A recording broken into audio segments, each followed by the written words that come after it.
Perfecto.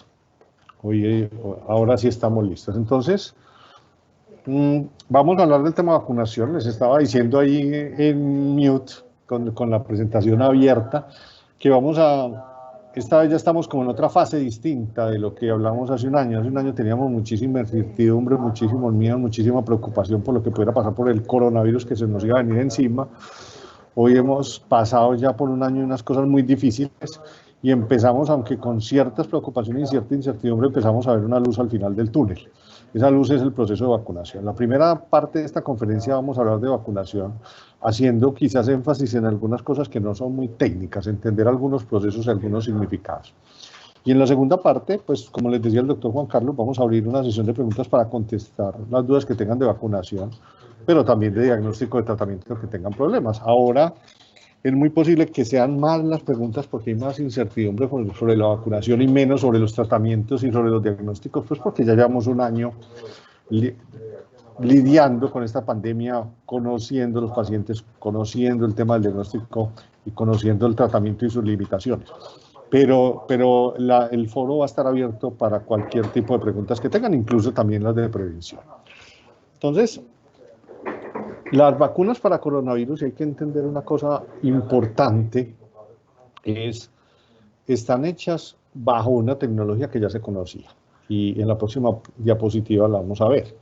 Esa tecnología va a utilizar un lenguaje, como puede haber personal médico y no médico en esta charla, vamos a utilizar un lenguaje que pueda ser entendido por todos, ¿no es cierto? Esas vacunas utilizan una proteína que se llama el receptor, el dominio de unión al receptor, que es donde el virus se une, es en la parte del virus, una proteína que se une a las células de las vías respiratorias de las personas, ¿no es cierto?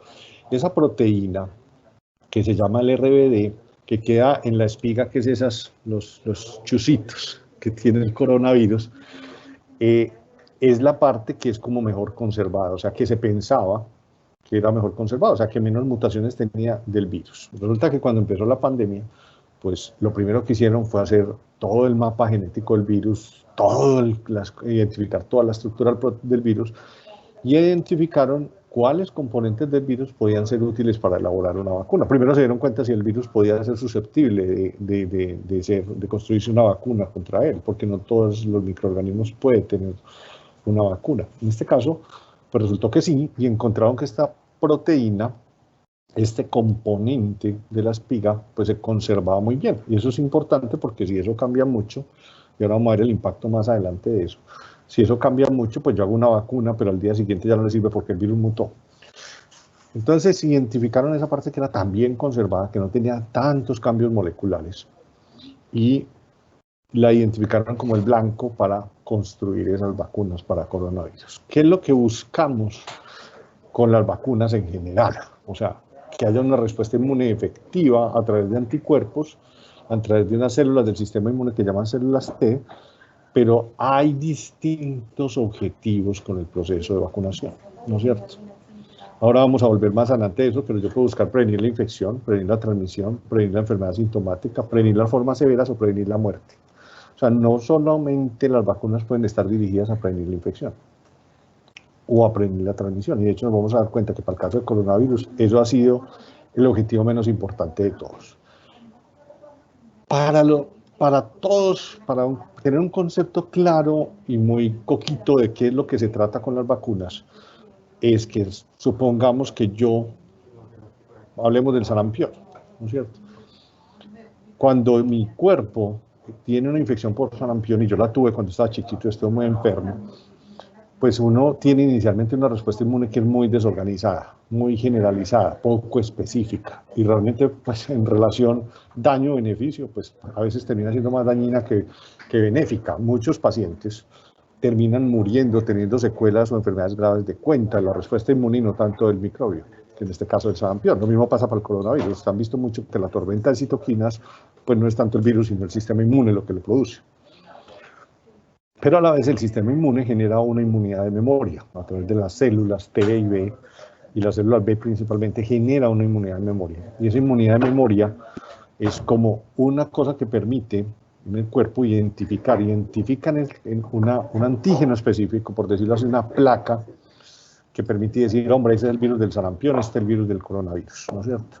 De tal manera que si yo sobrevivo a esa primera infección y me vuelvo a exponer a ese virus o a ese microorganismo en general, pues yo puedo identificar fácilmente, decir, hombre, este es el virus del sarampión y montar una respuesta inmune que es mucho más efectiva, mucho más específica y mucho menos dañina. De hecho, muchas veces ni siquiera me doy cuenta que me expuse al sarampión y mi sistema inmune me protegió. Ese tema de la respuesta inmune de memoria es la que tratamos de generar con las vacunas sin tener que pasar por el primer paso, que es enfermarlos o infectarlos. Entonces le presentamos al virus, en este caso el RBD, el dominio neuronal receptor, esa parte de la proteína de la espiga, le decimos al sistema inmune, mire, este es el virus del coronavirus, identifíquelo de tal manera que cuando su señor, su dueño, su hospedero, se exponga a ese virus, pues usted pueda montar esa respuesta específica, efectiva y no tan dañina. Eso es lo que tratamos de remediar, ¿no es cierto? Y lo tratamos de remediar de una forma que no es una forma nueva. Mire, y esto es una cosa muy importante para que se lo expliquen a los pacientes, a los familiares, o para que ustedes mismos lo entiendan si algunos todavía tienen dudas sobre si vacunarse o no vacunarse. Cuando hacen las encuestas sobre quiénes se quieren vacunar, pues la tasa de aceptación de las vacunas es entre el 60 y el 70%. La última de la que yo tengo conocimiento en Antioquia habla de 69%. O sea, hay un 31% todavía de personas que no se quieren vacunar. Esas personas tienen 4 razones para no vacunarse.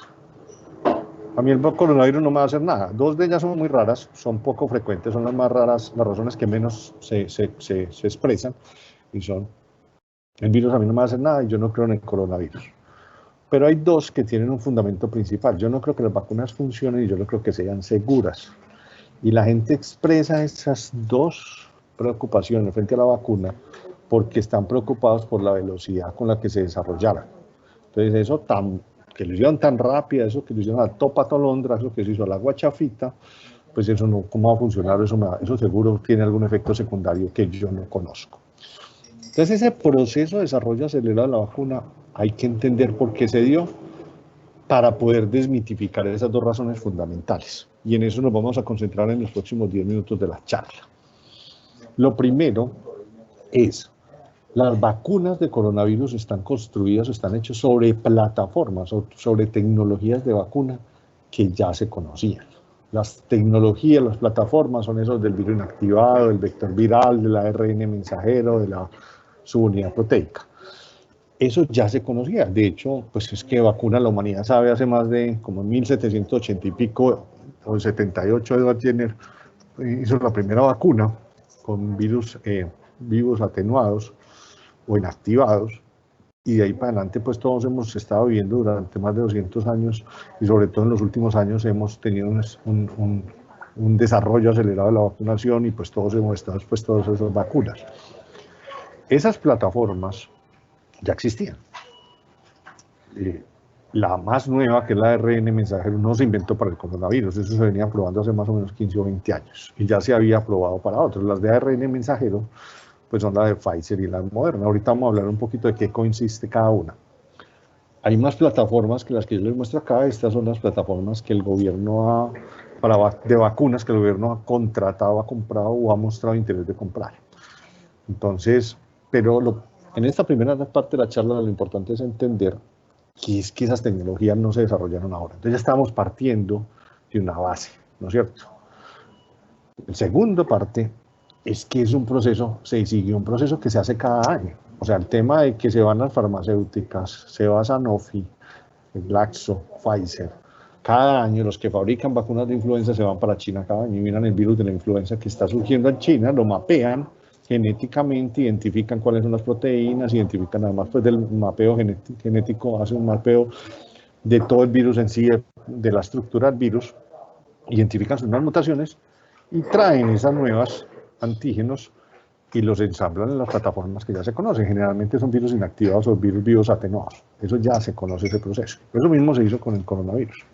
A principios de la pandemia fueron a China, mapearon el virus, identificaron esa proteína en el receptor en la proteína Spike, ese dominio en el receptor en la proteína Spike, y se los trajeron, y esta es la parte que tenemos que utilizar para el virus, que es la misma que utilizan todas las vacunas, pero las montaron de diferentes plataformas, ¿ok? que como les digo ya se conocía. Entonces esa segunda parte también era un proceso que todos los años se hace y que nosotros nos vacunan cada año para influenza siguiendo ese mismo proceso.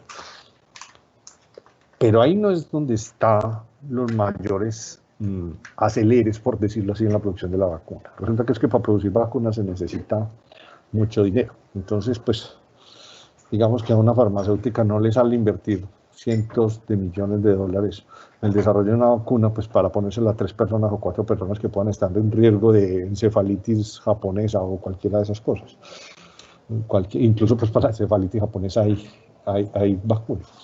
Pero es mucho más rápido si yo tengo pues la decisión de invertir, si yo tengo una pandemia que está bloqueando la economía, que está encerrando la sociedad, que está colapsando el sistema de salud y que está produciendo mucha discapacidad y muchos muertos, y que tengo 7.000 millones de personas susceptibles de ser vacunadas.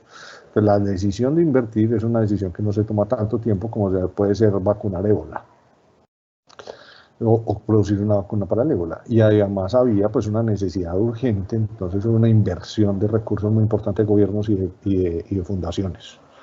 Entonces, la decisión, la disponibilidad de los recursos económicos, pues fue también algo que se dio muy rápido. O sea, eso no hubo con mucho tiempo para decir que no.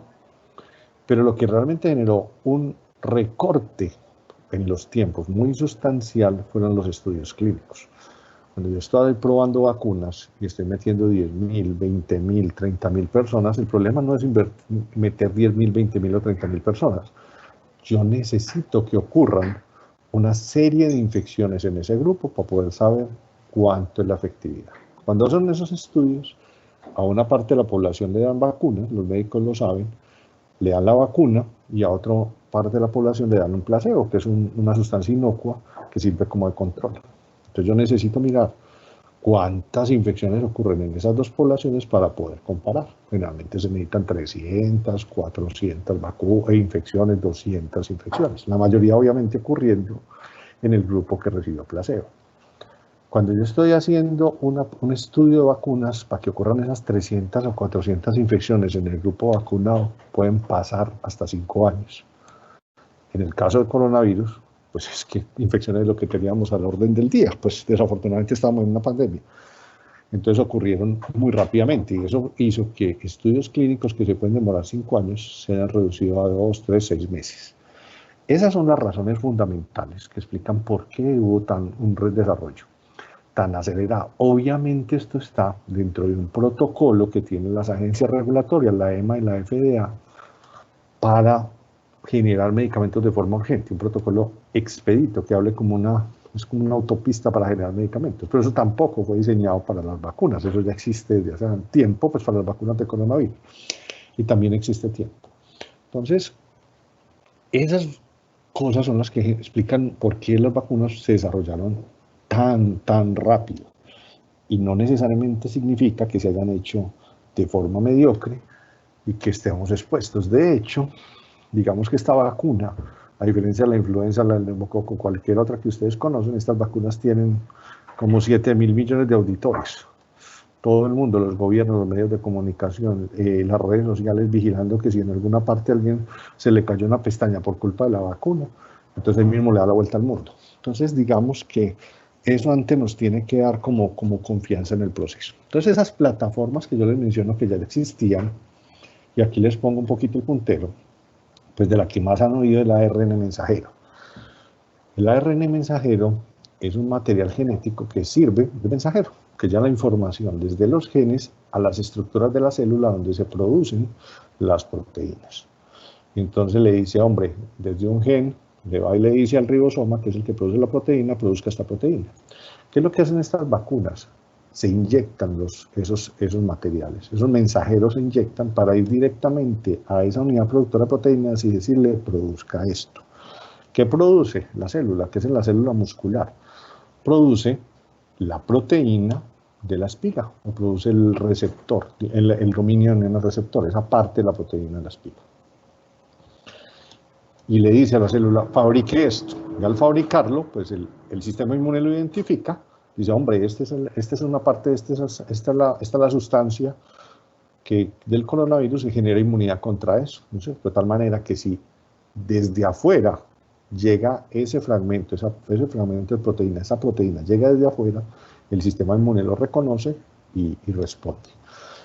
Las dos más conocidas pues, son Pfizer y Moderna. Frente a esta vacuna hay preocupación que porque es que eso se me va a ir a meter allá en los genes y me va a producir algo así como va a haber un ser mutante, me va a dar cáncer, me va a dar autoinmunidad. La verdad es que ese material, esos fragmentos de ARN mensajero no pueden integrarse al genoma del huésped. O sea, no van allá y se te meten al gen. Entonces, pues realmente está como un poco, no existe como una explicación, una plausibilidad biológica que pudiera generar esas mutaciones temidas que pudieran a largo plazo producir cáncer, porque no se incluyen dentro de la materia genética, no, pues no, en los genes, en el ADN, y no ahí te lo cambia. Las bacterias inactivadas, que las conocemos hace muchísimo tiempo, y por ejemplo nos ponemos vacunas de influenza todos los años que están basadas en esta tecnología, porque las tecnologías de virus vivos atenuados ya han ido desapareciendo, que eran las principales en influenza, pues son virus que los matamos con calor o con químicos, pero esos virus mantienen la capacidad de estimular el sistema inmune. Nosotros, por ejemplo, ahí están las chinas, Sinovac, Sinopharm. Los vectores virales son virus. Hay vectores virales que se replican y que no se replican. Las colombianas, las que compró pues Colombia, no se replican, aunque hay algunas en fabricación y en pruebas que sí son replicativas, y ahorita les explico por qué eso es importante. Generalmente son adenovirus, son virus que, aunque pueden infectar las células humanas, este tipo de adenovirus no dan enfermedad. Entonces a esos adenovirus se les pone la proteína de la espiga, la que genera la inmunidad contra el coronavirus. Se le mete allá en un proceso de recombinación, se le mete y entonces ese virus lleva esa proteína al cuerpo, se la muestra al sistema inmune y el sistema inmune genera la inmunidad. Esas son por ejemplo AstraZeneca y la de Janssen y Johnson Johnson, ¿no es cierto? Que AstraZeneca ya saben que llegó el primer lote a Colombia. Esos adenovirus no producen enfermedad, pero tienen un problema, y ahorita más adelante vamos a ver un poquito eso qué se traduce, pero si en una población ha habido mucha exposición frente a ese vector viral, pues podría haber inmunidad, y esa inmunidad contra el vector viral afectar como la efectividad de la vacuna, ¿no es cierto? Ahorita miramos eso cómo se traduce en los estudios. Y finalmente la subunidad proteica, le presentamos la proteína, solamente la proteína, se inyecta la proteína con un vehículo, y esa es por ejemplo una que se llama Novavax, que todavía pues, no la ha comprado el gobierno colombiano, pero que sí ha anunciado que la va a comprar, pero además son más del 60% de las vacunas que se están desarrollando, las que todavía no tenemos por ahí en los titulares de prensa. Esa es como la hepatitis B, ¿no es cierto? En hepatitis B nosotros presentamos una parte, al vacunar, ¿no? Nos vacunan con una partecita, con una proteína del virus. Entonces el sistema inmune lo identifica. Estas son las que ha anunciado el gobierno que va a comprar, ¿no es cierto? Este es Pfizer, Moderna, con sus nombres genéricos y la plataforma que utiliza. Y estos son los intervalos entre dosis. Y acá en esta parte es donde me voy a detener un poquito.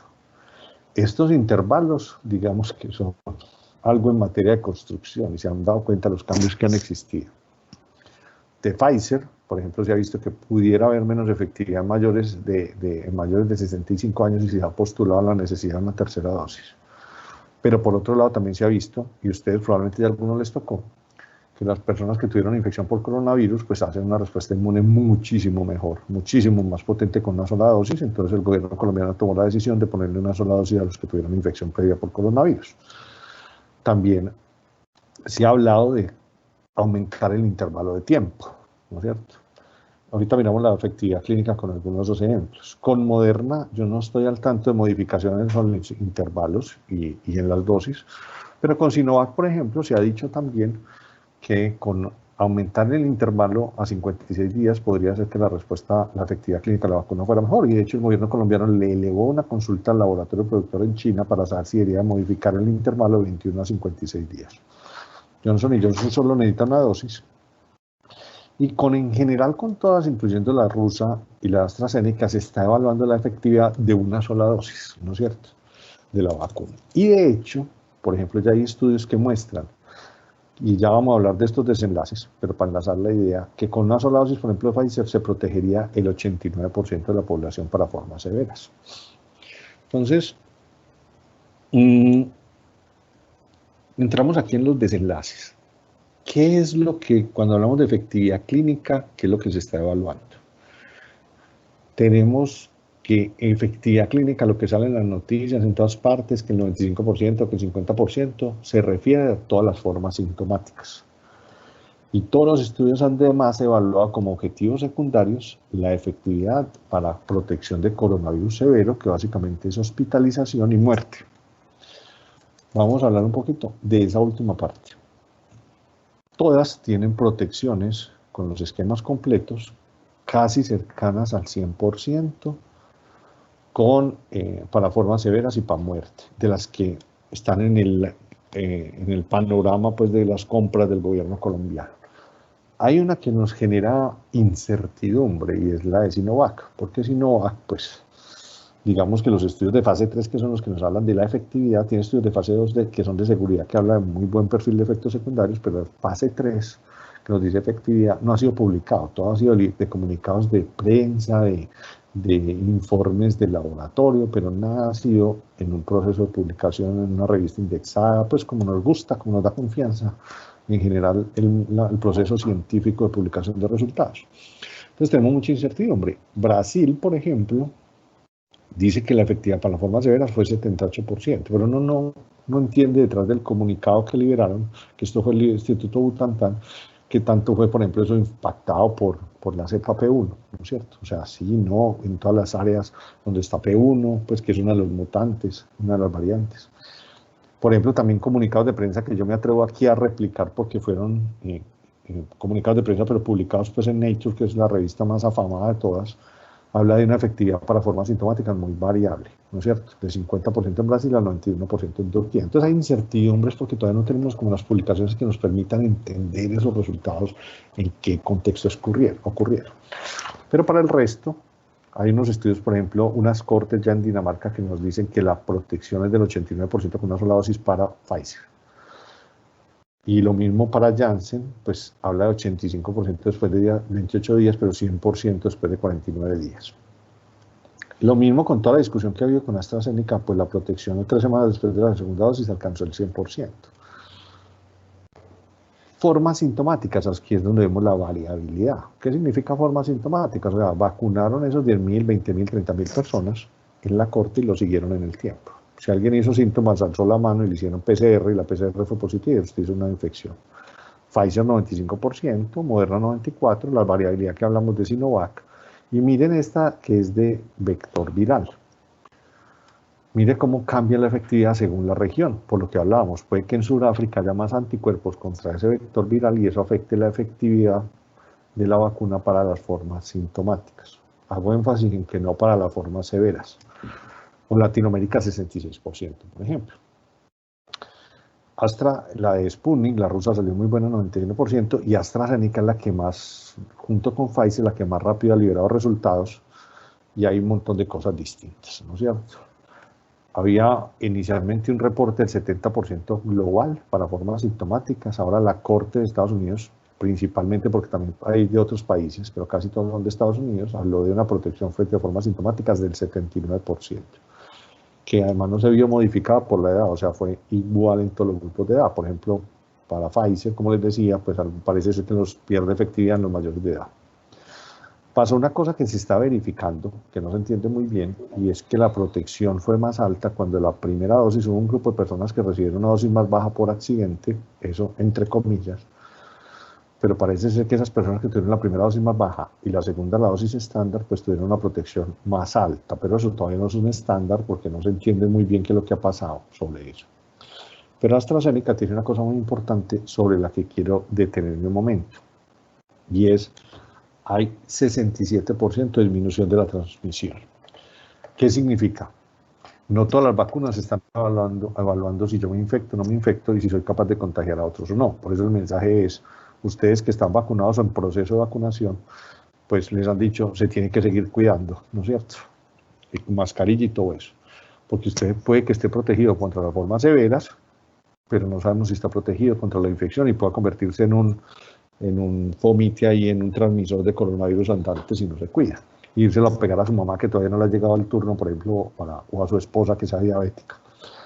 Realmente con las vacunas todavía no sabemos cuánto se impacta la infección y la transmisión, excepto para estudios. Esto es un reporte comunicado de prensa AstraZeneca de la semana pasada. Entonces tampoco ha sido publicado es un análisis interino que habla que hay una disminución del 67% de la transmisión. Eso es muy bueno, pero pilas que todavía hay un 33% que puede seguir contagiando. Entonces, esta parte ya nos está empezando a dar luces de cómo puede ser el comportamiento de las vacunas frente a prevenir la infección y la transmisión del coronavirus. Y eso ahora lo vemos cuando al final hablemos un poquito de la inmunidad de rebaño. ¿Listo? Eso es cuanto a la efectividad y entender que cuando estamos mirando efectividad no estamos mirando en general riesgo de infección y de transmisión, sino síntomas, severidad y muerte. Entonces muchos le preguntan a uno, bueno, ¿y cuándo es que nos vamos a tener que revacunar? Esto es un concepto del Comité Asesor del Reino Unido de Vacunación. Habrá que vacunarnos nuevamente. Ellos dicen, vacunémonos en septiembre, octubre y hagamos revacunación anual. No sabemos por qué, pero pensamos que es conveniente hacerlo.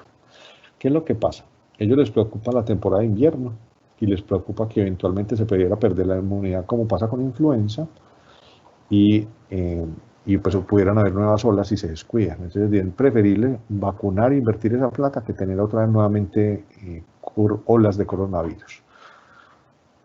¿Por qué dicen eso a pesar de la duda? Pues hombre, ellos dicen, hay variantes circulantes que pueden hacer y pueden surgir variantes de escape que haga que la inmunidad se pierda o que no sirva la protección de las vacunas y no sabemos cuánto dura la inmunidad de la vacuna. Entonces, en medio de esa incertidumbre, pues es mejor, como por un principio de precaución, es mejor vacunémonos anualmente. ¿Y qué es lo que pasa con la duración de las vacunas, de la inmunidad? Yo no tengo un examen que me diga, hombre, su inmunidad dura 10 años, o 5 años, o un año. Yo cómo me voy a dar cuenta que la inmunidad duró, pues cuando desaparezca, ya sea por estudios in vitro o porque empiece a ver que la gente se empieza a infectar, los que fueron vacunados en las cortes. Hemos dicho, solo me voy a dar cuenta cuánto dura hasta el momento en que la pierda. Puede que ocurra 1 año, 2 años, 3 años o 10 años.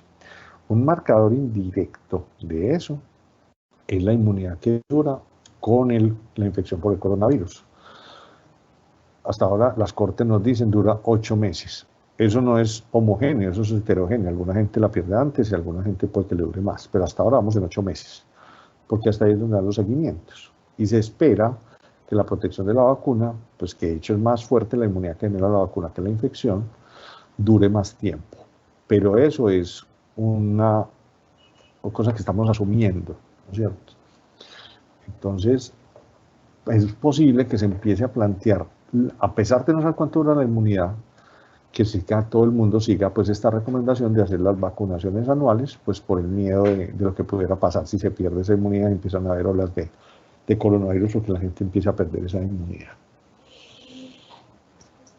¿Qué pasa con la seguridad? Que es otra de las preocupaciones muy grandes. Mire, las vacunas pues dan efectos secundarios y ya ustedes se dieron cuenta y se han dado cuenta con todo lo que ha salido que son extremadamente frecuentes, más con las de RNA, ¿no es cierto? Entonces hay síntomas sistémicos, hay dolor en el sitio, que queda uno como mancado, eso fue lo que a mí me dio un poquito de neofagia, me dieron un poquito de escalofríos, no duraron mucho realmente y no tuve que tomar nada. Para las de RNA, los efectos secundarios son más frecuentes con la segunda dosis que con la primera y tienden a ser más frecuentes en las personas más jóvenes y menos frecuentes en las personas mayores de edad. En general son muy leves, la mayoría de las veces no necesitan ni siquiera tratamiento sintomático y algunos pues pueden requerir tratamiento sintomático, incluso incapacidad. Y por ahí hemos tenido uno que otro hospitalizado. Pero en general son efectos secundarios muy, muy, muy leves.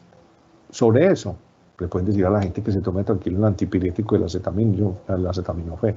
Ayer me preguntaban, doctor, veas que tengo estos ganglios inflamados en la axila izquierda, eso me duele, el malestar general, a mí no me sirve el Dolex y me dijeron que yo no me podía tomar un ibuprofeno, pero yo la verdad estoy que me muero.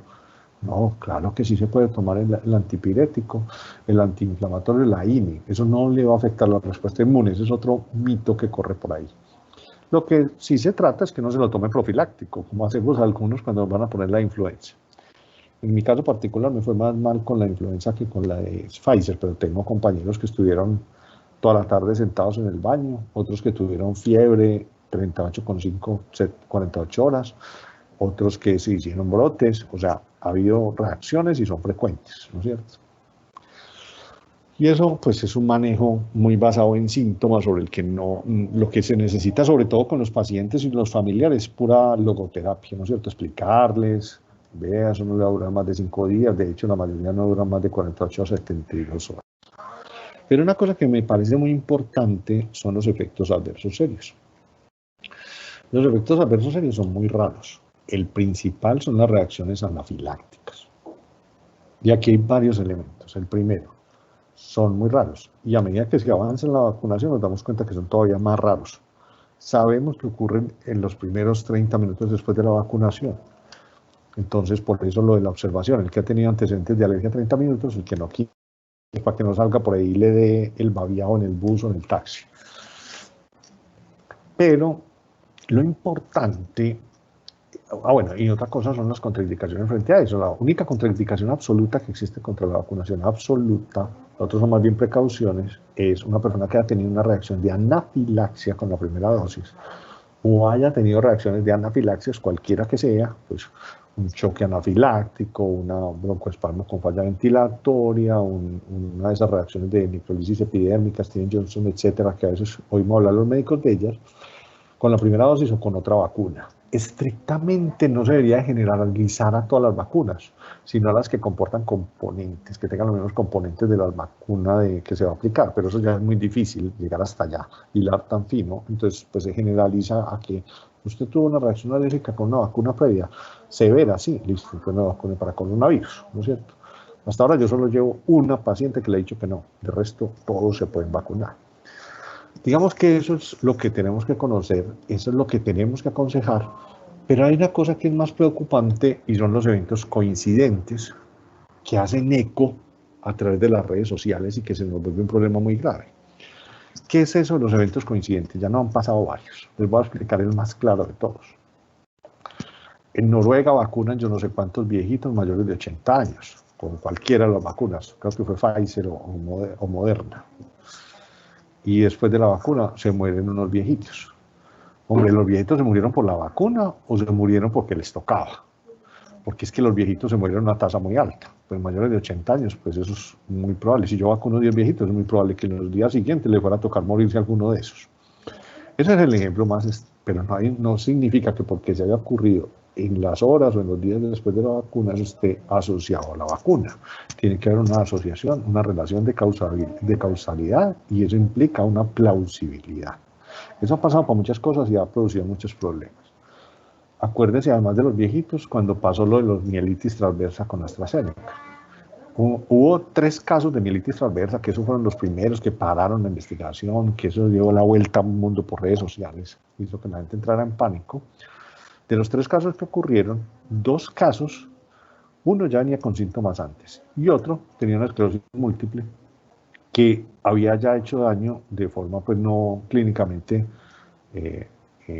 evidente, ¿no es cierto? Al hacerle la resonancia ya se había visto los cambios de la placa de mielinización, pues el daño que produce la esclerosis múltiple.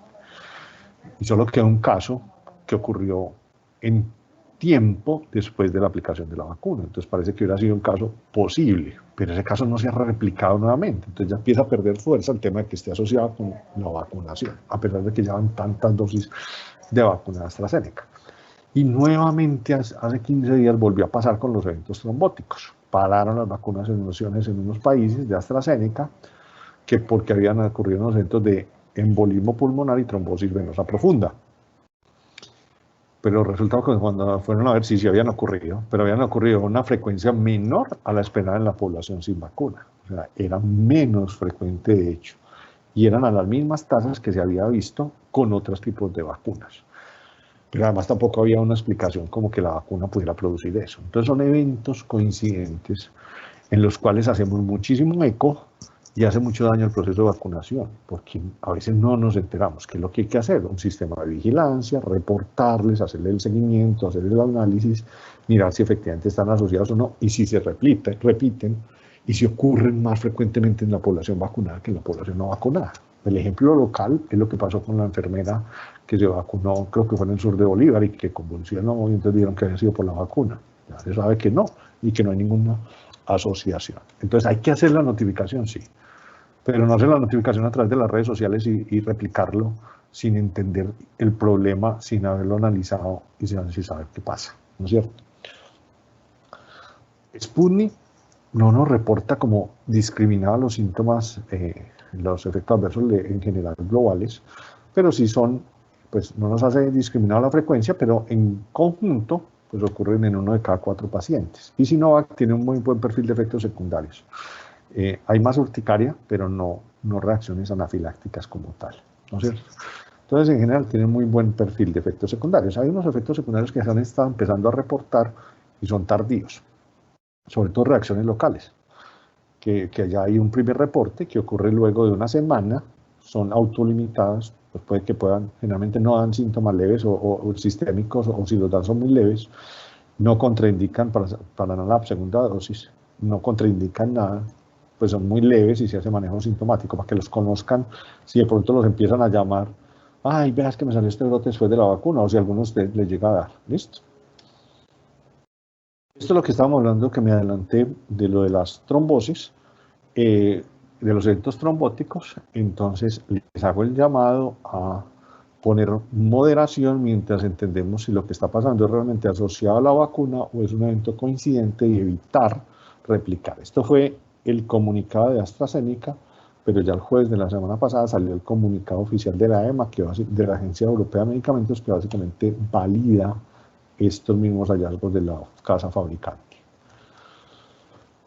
¿Cuál es el impacto de la vacunación?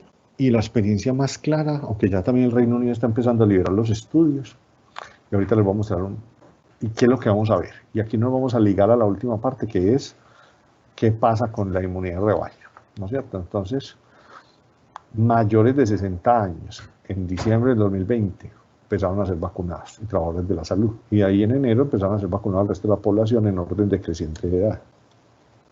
Esto es un reporte publicado a principios de febrero, realizado a principios de febrero, pero publicado a finales, donde muestra el número de casos positivos sintomáticos. Mire cómo en el grupo de mayor edad caen, y ya se empieza a ver el efecto sobre el grupo de menor edad en la disminución de los casos sintomáticos. No se veía en ese momento todavía el impacto sobre las hospitalizaciones en el grupo de menor edad, pero ya se veía en los mayores. Y lo mismo pasaba para los casos ya más severos que iban a las unidades de cuidado intensivo, que eran estos, o los casos moderados a severos, que eran los hospitalizados que requerían hospitalización. Entonces, y algo parecido se ve ya en el Reino Unido. Esta es la vacuna de Pfizer, este es Pfizer y este es AstraZeneca. Lo primero que hay que entender, antes de pasar a esto les cuento los resultados. Este es un estudio que se llama casos sin control, entonces no nos da valores absolutos, sino que nos da algo parecido como a los riesgos. Y aquí nos muestra cómo en las personas después de la primera dosis de Pfizer, cómo cae el riesgo de infección a la mitad, en el 0.5. Y después de la segunda dosis cae al 12.5 casi, un 13%. Cae pues, o sea, el riesgo de infección, la protección es del 87% después de la segunda dosis, después del día 14, ¿no es cierto? Eso todavía incluso sigue siendo mejorando a medida que va pasando el tiempo después de la segunda dosis. Fue cuando aquí ellos empezaron primero Pfizer y después AstraZeneca, entonces acá comparan la primera dosis del uno y del otro, todavía no llevan al momento de hacer este análisis, no habían empezado a aplicar dosis de AstraZeneca, pero mire cómo se caen los riesgos de infección con ambas vacunas después de la primera dosis. ¿Listo? Eso se da más en un contexto que ya estaba circulando de forma amplia la variante del Reino Unido, que sabemos que es una variante que es contagiosa y de mayor mortalidad. Eso ya se demostró, pero la vacuna de AstraZeneca y la vacuna de Pfizer demostraron ser efectivas o dar protección a esas poblaciones. Y antes de cerrar, porque esta es ya la última diapositiva, ¿eso qué se traduce el tema de las variantes? ¿Cómo va? Variantes, prevención de la transmisión, inmunidad de rebaño. Ayer teníamos una discusión importante, ayer por la noche, sobre ¿vamos a alcanzar inmunidad de rebaño? No, ¿no es cierto? Entonces la inmunidad de rebaño habla del 70%, 80% de las personas protegidas frente a la infección. ¿Listo? Para ¿Y yo por qué tengo que alcanzar ese 70-80%? Porque si yo tengo una persona que tiene el virus, está infectada, va por ahí por la calle sin mascarilla ni nada, está súper enrumbado, borracho, lo que sea, y empieza a toser y a botar virus para todos lados, pues si hay 80% de personas protegidas frente a la infección, pues ese virus no va a encontrar un número suficiente de personas a quien infectar para que la transmisión se sostenga a niveles pandémicos en el tiempo. Ese es el concepto de la inmunidad de rebaño. Entonces la transmisión no se va a lograr sostener y va a caer a unos niveles muy bajos de transmisión, porque no hay suficientes personas susceptibles. ¿Cómo se logra la protección de la inmunidad de rebaño? Inmunidad lograda por la infección, inmunidad lograda por las vacunas. Y aquí la cuestión es, ¿realmente sí vamos a lograr prevenir la transmisión? ¿Sí vamos a lograr alcanzar ese nivel de población para que la transmisión del virus caiga? ¿O tenemos que empezar a pensar en otros paradigmas distintos? ¿Por qué las dudas de si vamos a alcanzar la inmunidad de rebaño? Uno, tenemos que vacunar mucha gente, pero hay una tasa de rechazo muy alta. Yo tengo que vacunar 70%, pero el 30% no quiere vacunar.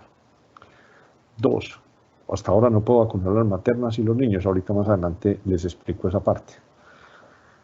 Y tres, mire que la protección, solo para el caso de AstraZeneca, que es la que conocemos la información, la protección frente a la transmisión solo alcanza el 67%. O sea, el universo de personas que yo vacuno, todavía hay un 33% que siguen siendo contagiosas.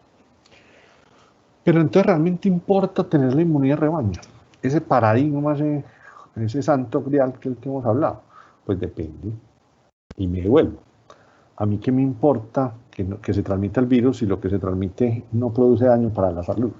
Si a mí no me produce muerte, si no me produce hospitalizaciones severas, sino simplemente una gripa.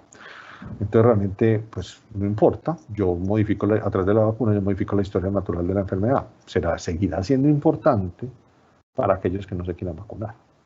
Ellos seguirán estando en riesgo de tener infecciones severas y muerte. Eso bajo el presupuesto que no logremos alcanzar la inmunidad de rebaño. Si logramos alcanzar la inmunidad de rebaño, pues mucho mejor, porque cae la transmisión, el virus deja de circular, pues no deja de circular porque no va a desaparecer, pero circula a unos niveles muy bajos. Pero puede que tengamos un escenario distinto a alcanzar la inmunidad de rebaño. Eso además se puede ver amenazado por esto, las circulaciones de las variantes. ¿Qué es una cepa? ¿Qué es una variante? ¿Y qué es una variante de escape? Una cepa es un tipo de virus, un virus, coronavirus, que ha tenido cambios que ha tenido cambios genéticos, o sea, mutaciones.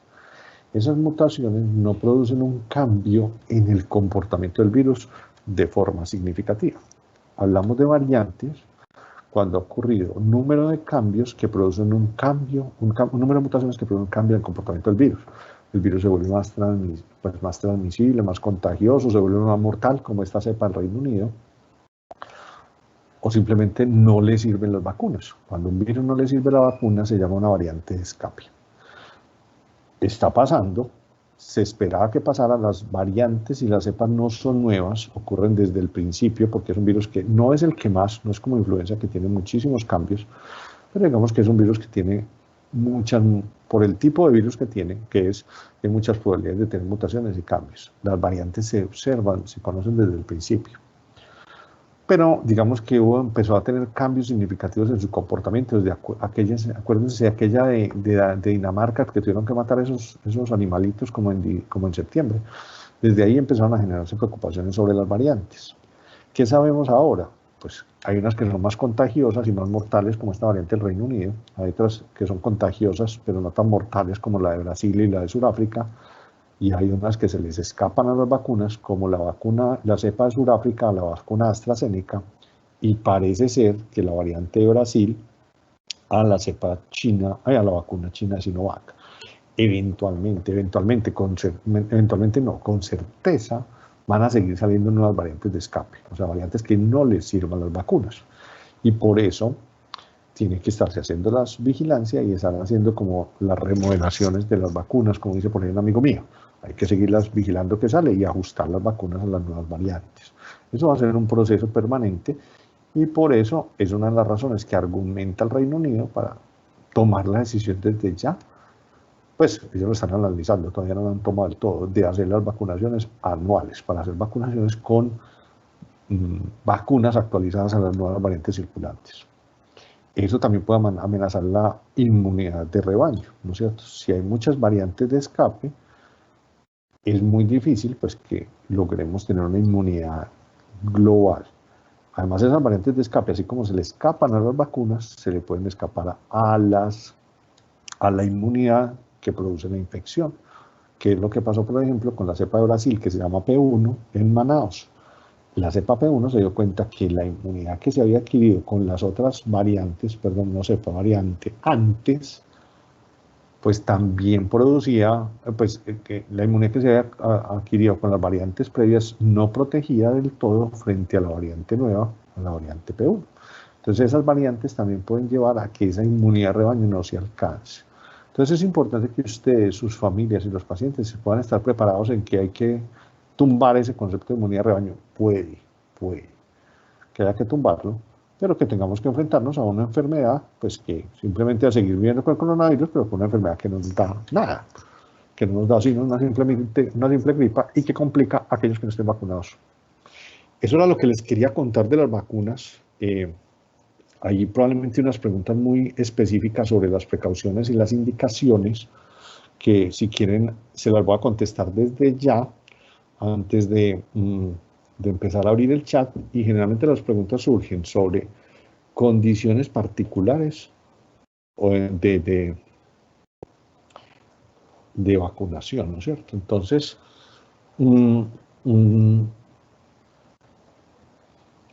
se pueden vacunar las personas que han tenido alergias a otras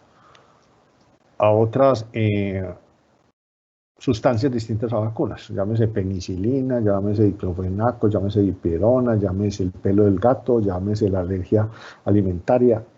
Sí se pueden, así sean severas. Se pueden vacunar, no tiene que haber una alergia con la otra.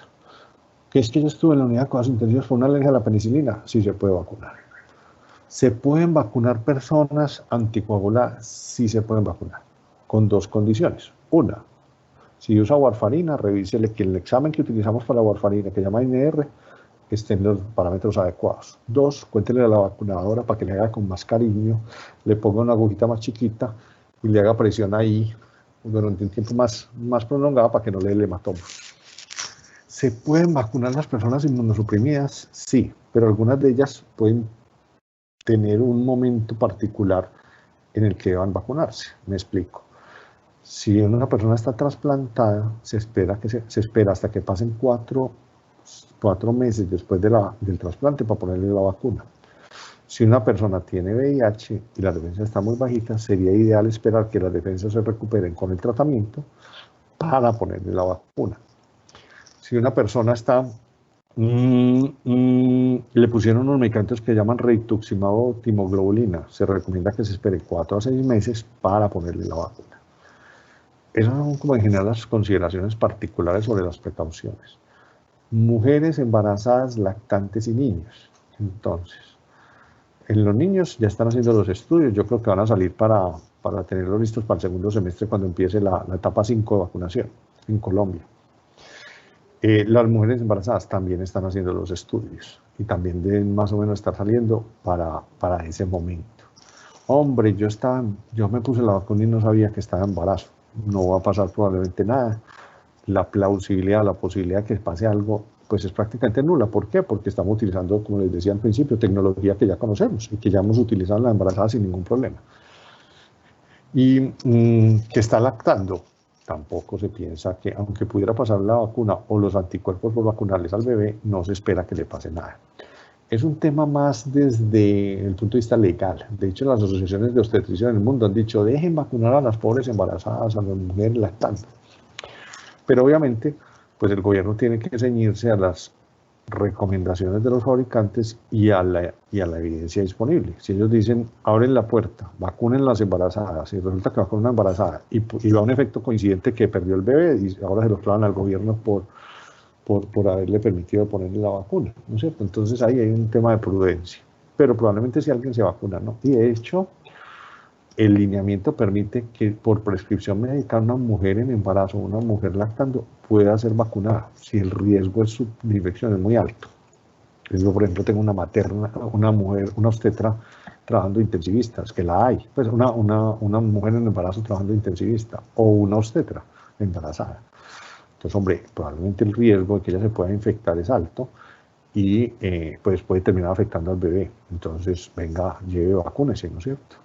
Entonces, ahí también hay una cosa importante para aclarar. Yo no sé si, bueno, ya por aquí tengo unas preguntas.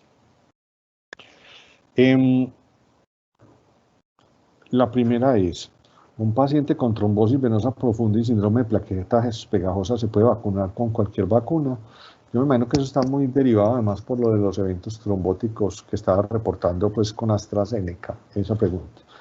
Hasta ahora, pues los pacientes que tienen eventos trombóticos no tienen contraindicación para aplicarse las vacunas, ninguna de ellas. Como les explicaba, los eventos trombóticos que se atribuyen a la vacuna de AstraZeneca, pues han ocurrido con otras vacunas y además ocurren con más frecuencia en la población general. O sea, de hecho, en las personas vacunadas se ha visto que no es tanto como debería esperarse de esa frecuencia en la población general. ¿Un paciente alérgico al plasma se puede vacunar? Sí. De hecho, no tiene problema, porque es que realmente la sustancia que genera la alergia en la vacuna de Pfizer y en la de Moderna es el polietilenglicol, que eso pues es una especie de preservante que se le aplica. El mismo polietilenglicol que se toman para las preparaciones de colon, ¿no es cierto? Y eso pues no lo tiene el plasma. ¿A los cuántos días es ideal vacunarse luego de haber sufrido un coronavirus? Ah, bueno, esa pregunta sí que la hicieron porque nos estaba faltando. Ideal, no se sabe, ¿no es cierto?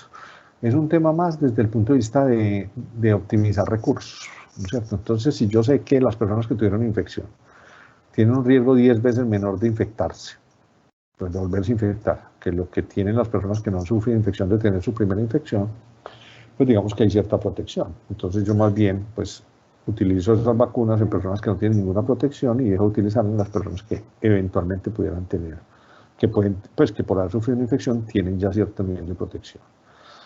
Entonces, más un tema desde la salud pública, desde el conocimiento, ¿no es cierto?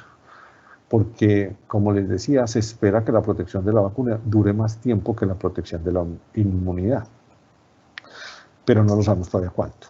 Entonces uno dice, bueno, yo tengo que vacunar, es porque probablemente la protección de la inmunidad adquirida por infección se va a acabar más rápido, entonces yo te pongo la vacuna para que estés protegido más tiempo. Pero hasta ahora no lo sabemos. ¿Por qué los gobiernos toman la decisión? Pues para optimizar recursos. Entonces, Estados Unidos dijo a los 6 meses, porque el estudio que habla, que fue un estudio en trabajadores de la salud, que habla que las personas que tuvieron infección tienen un riesgo 10 veces menor de infectarse, eso se midió a los 6 meses.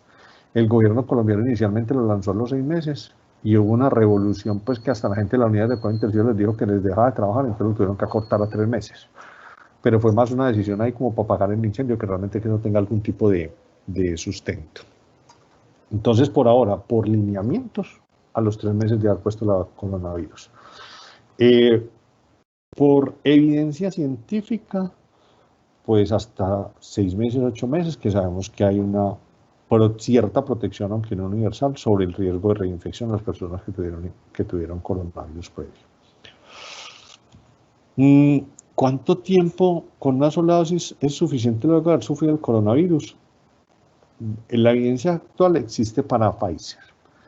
Lo que han mostrado son estudios in vitro en el que midieron la respuesta inmune, anticuerpos y celular en personas que le ponían una vacuna y ya habían sufrido coronavirus. Se dieron cuenta que la respuesta inmune de las personas que ya habían tenido coronavirus a una dosis de la vacuna fue impresionantemente más alta. O sea, uno de los estudios publicados en Lancet es una cosa así, una diferencia muy grande. Que eso se traduzca en una protección efectiva clínica no lo sabemos. O sea, son estudios in vitro.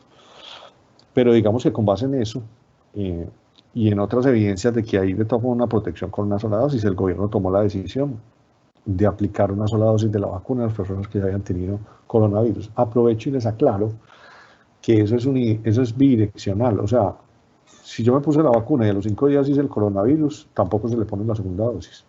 Aunque ahí eso estaba como un poquito dudoso, pues se le elevó una consulta al ministerio porque los estudios realmente lo que hicieron fue primero evaluar el que había hecho infección y después se le puso la dosis. Eso se está extrapolando a que yo le pongo la dosis y después hago la infección en los días siguientes. O sea, está aplicando para los dos, aunque los estudios se hicieron solamente primero infección y después vacuna.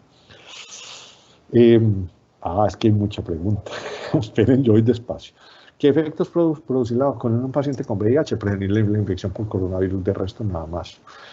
No, el tema de aplazar un poquito la vacuna en las personas que tienen las defensas bajas no es un tema de seguridad, es un tema de eficacia. Porque si yo tengo mejor respuesta, y de hecho se hace para otro tipo de vacunas, o sea, cuando uno tiene las defensas muy bajitas, un paciente con VIH tiene las defensas muy bajitas, uno espera hasta que se recuperen para ponerle otras vacunas, esperando que tengan la máxima efectividad. Lo mismo pasa con la coronavirus, no es un tema de seguridad. Como tampoco lo es para los pacientes trasplantados o los que reciben rituximab. No es un tema de seguridad, es un tema de eficacia, de lograr la máxima eficacia, al momento en el que la vacuna tenga la máxima eficacia. Bueno. Pacientes post-quimioterapia, ¿en qué momento de recibir la vacuna? Depende, ¿no es cierto? Si la quimioterapia fue con rituximab, hay que esperar 4 o 6 meses. Pero si es otro tipo de quimioterapia, algunas quimioterapias que son muy, muy depletoras, así muy inmunosupresoras, como pueden verse en algunos casos de leucemia o linfomas, es posible que se le pida a los pacientes que esperen que pase el efecto de la quimioterapia, que normalmente dura 21 días, los que ponen muy neutropénicos a los pacientes y eso. Pero estrictamente, la que sí haya que aplazarse de forma pues, prolongada son las que utilizan rituximab, que son para algunos linfomas y algunas leucemias. Personas vacunadas con otras vacunas, ¿cuánto tiempo después de ser vacunados para COVID?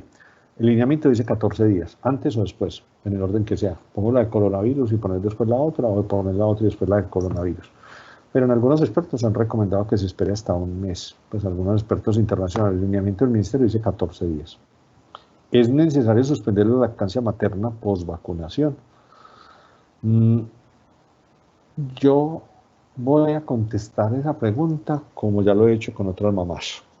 Yo le he dicho, vea, los estudios no están todavía.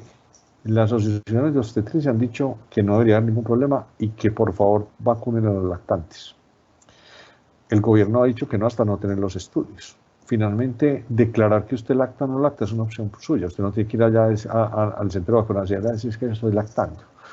Entonces, si usted está en riesgo, porque por ejemplo, pues tiene atención de personas o con que pudieran o pacientes, etcétera, o considera que pues debe protegerse para no ir a sufrir una forma severa y que a lo mejor el bebé pues vaya a tener algún tipo de problema porque su mamá se enfermó mucho, pues se pone la vacuna y no dice que está lactando. Pero esos riesgos se tienen que asumir de forma individual. O sea, eso es una decisión propia. Como les digo, las asociaciones de obstetricia dicen que no debería esperarse ningún riesgo en las mamás que están lactando. En todo caso, no se recomienda suspender la lactancia. Si usted más bien, se quiere vacunar, vacúnese y asuma esas recomendaciones de las asociaciones de obstetricia. Si usted dice, hombre, a mí me preocupan los riesgos que pudieran existir sobre el bebé, entonces mejor espere, pero no le quite la lactancia a su bebé, que eso sí es muy, muy importante. Pero en todo caso es una decisión que pasa por la mamá como tal y puede acompañarse del consejo pues, del pediatra o del obstetra. De todos modos, los estudios pues, probablemente van a resultar para el segundo semestre para el que quiera esperar y probablemente van a salir con las conclusiones de que no hay ningún riesgo como no lo hay para las otras vacunas. Un favor, si la persona que le aplican la vacuna y no presenta los signos que dicen antes de los 7 días es normal, sí, no, claro, súper, hay muchas personas que no les dan efectos secundarios y que no les pasa nada o son imperceptibles. A mí la segunda dosis me dio un sueño, pues que tuve que hacer una siesta de 2 horas, pero perfectamente, como dice mi esposa, pudo haber sido cansancio y no efecto y no fatiga de la vacuna. Entonces es posible que no haya ningún efecto secundario. Y sobre todo, por ejemplo, con las de Sinovac, tienen mucho menos frecuencia de efectos secundarios. Porque si las personas que han sufrido COVID responden mejor a la vacunación, deben esperar más de 90 días para poder recibir la vacuna? Es por un tema de optimización de recursos. Hombre, si usted está protegido, más protegido, no absolutamente protegido, no protegido del todo, pero tiene mucho menos riesgo de infectarse, pues venga, yo le pongo la vacuna a las personas que tienen mayor riesgo. ¿No es cierto? Es un tema de balancear la disponibilidad de la vacuna frente al riesgo individual. En cierto sentido es como lo mismo que hacemos con las poblaciones vulnerables. Yo le pongo la vacuna a los que están más vulnerables. Usted está menos vulnerable, entonces espérese un poquito. Pero es un tema ahí pues de equidad. Pues de equidad no, de distribución del recurso. Buen día. Si una persona es asintomática y se coloca la vacuna teniendo el virus sin saber lo que efectos tendría o le pasaría algo, no, no le pasa absolutamente nada. En los estudios está claramente descrito que las personas que se les diagnosticó en los días subsiguientes, 4 o 5 días, o sea, ya están incubando el virus, no les pasó nada. En el caso de Brasil, ¿podría existir la relación entre la vacuna usada y la aparición de la cepa P1? No, primero apareció la cepa P1. Pero sí hay una cosa que es difícil de explicar, es cómo la inmunidad que se genera frente a ciertas cepas puede favorecer la emergencia o la diseminación de otras cepas. Si por ejemplo la P1 no está, no, es una presión, es como una especie de presión selectiva. Si la P1 no la protege, si yo vacuno con Sinovac, por ejemplo en todo Brasil, y la vacuna de Sinovac no protege frente a la P1, se riega, se selecciona la P1 y la que se riegue, la que se disemina y tenga una pandemia por P1. Entonces no es que esté producida, pero sí puede seleccionar y favorecer la transmisión de las cepas, de las variantes de escape, ¿no es cierto? Que las variantes que no les sirven las vacunas.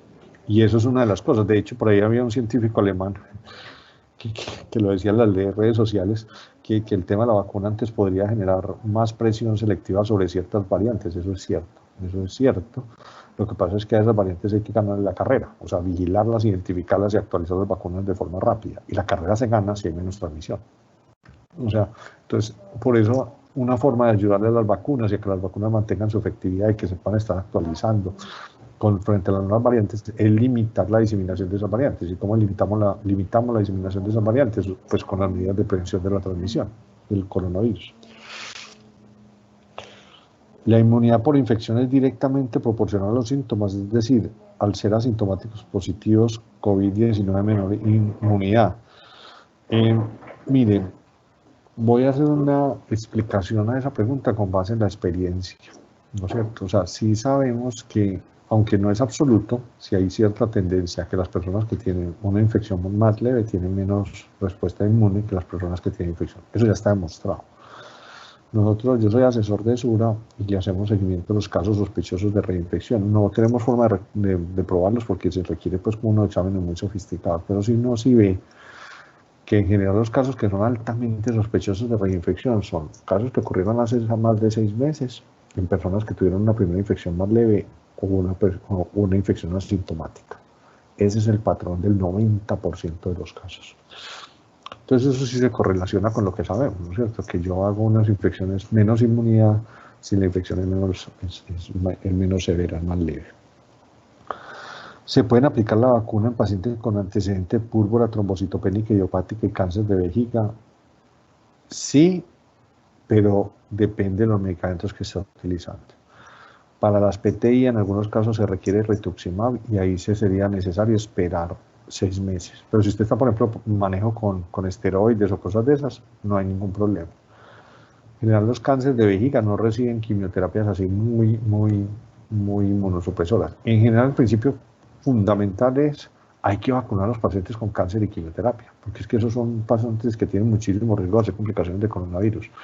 Solo en casos excepcionales se preferiría diferir la vacuna, pero nuevamente les insisto, es hasta que tengamos eh, es por un problema de efectividad y no un problema de seguridad. Hay algunas vacunas que sí podrían tener problemas de seguridad en las personas inmunosuprimidas que se están desarrollando, pero esas ni siquiera están como en el horizonte todavía de ser aprobadas y mucho menos de ser compradas por el gobierno colombiano. En el momento en que se decida comprarlas, pues empezaremos a discutir eso, pero por ahora no.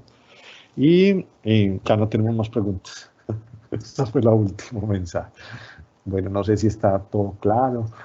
Si hay alguna otra cosa que alguien la quiera hacer oral, pues aquí en vivo, pues la idea es que podamos aclarar todas las preguntas, todas las inquietudes que ustedes tengan.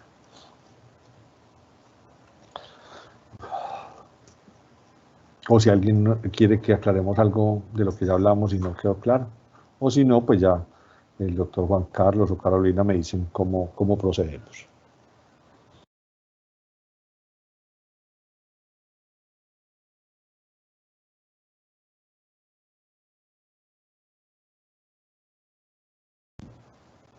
Bueno, por aquí ya no hay más. No sé si en el chat tienen algo más.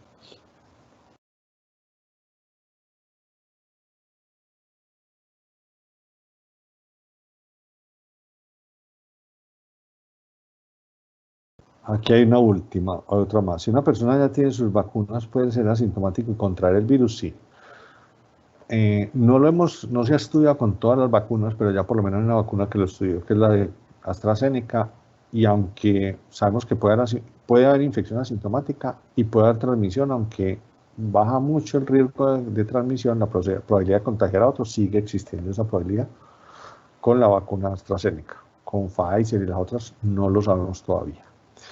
Existe luz en relación entre el uso de dexametasona en paciente ambulatorio, aumento de complicaciones y mortalidad.